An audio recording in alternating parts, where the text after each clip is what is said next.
Children creativity and open-ended materials. So, what's creativity? Creativity is the ability to produce original ideas. It's thinking or behaving imaginatively and critically. Creativity is about problem-solving skills. To foster children's creativity, it's important to provide them a quality environment, which includes both indoor and outdoor environment. Also, creativity doesn't follow the clock. Children need extended, unhurried time to explore and do their best work. Children's work is fostered by a space that has natural light, harmonious colors, comfortable and children-sized areas, and inviting materials. Open-ended resources might be bought, found, or recycled, and might be unrestricted and not having a fixed answer things. Here, we are going to introduce three kinds of open-ended materials, including art materials, digital materials, and constructive materials. Art materials. Art making offers a variety of ways for children to understand the world in their unique way, experience beauty and express their feelings and ideas and cultural heritage. Art is more than painting. There are different kinds of materials such as clay, leaf and stone, and light bulbs. Vygotsky claimed that children are creative and that creativity is the foundation for art. The creativity ability Vygotsky called imagination. For example, children can continuously use different materials on the light bulbs to express their imagination. The light bulbs can develop children's ability of problem solving by overlapping, separating, and combining these materials in an open way.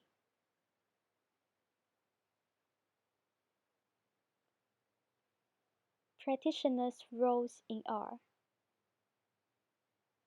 Practitioners need to guide their children to think critically and to be open-minded and consider alternative ways of looking at solutions to the problem. Practitioners must have confidence to themselves and children, even when they have not been in any formal art training, or to feel they are naturally good at art.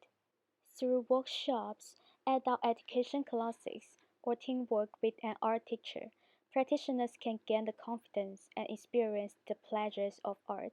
Their skill will then translate into the work with the children. Digital materials. Digital materials plays a very important role in assisting children in learning processes.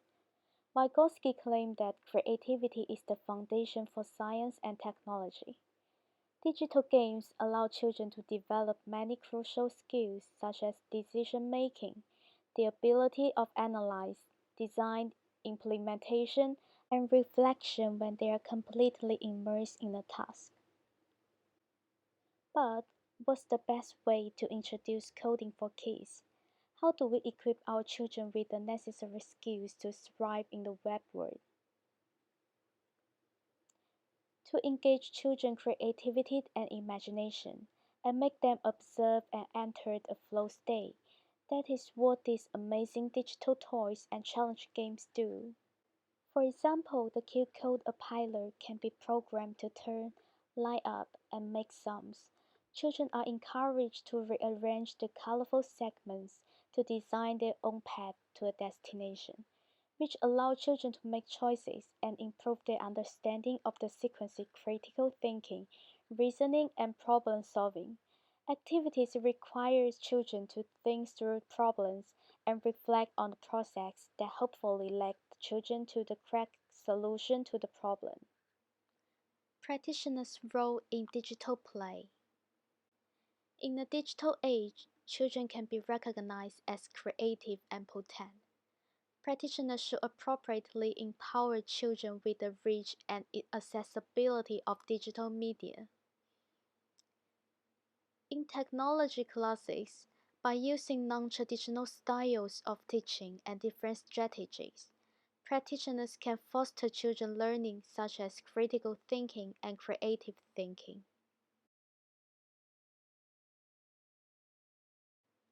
Constructive materials such as block sets, Play-Doh, box construction, sandbox, natural resources, as well as Lego. When toddlers play with these open-ended materials, they have the chance to build many different skills. According to Edwards, children at this stage have developed problem-solving and two-use skills, imagination, and possibility thinking, and they can do a lot of complex manipulative activities with these objects. Krauss mentioned that possibility thinking involves children making the transition "what's this?" to "what can I or we do with this?" as well as imagining as if they were in a different role. So when we asked the girls what she wanted to do with the balls, then she said a bus. Then we started to do it. According to ELF, the products of children's constructive play fires the imagination as it prepares children for their role play and pretend play. Here is an example. On the bus go round and round, round and round, round and round. The wheels on the bus go round and round all day long. So now I need 3 pens. Okay, I got it. Hiya. Bye.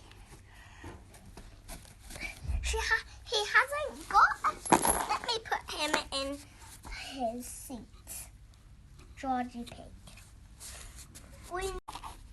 No, not like that. I'll come up to help her.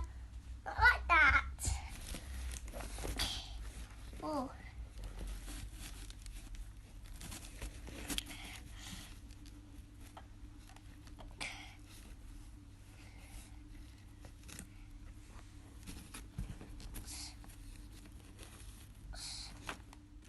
In this example, the girl imagined that she was a driver and was driving her bus.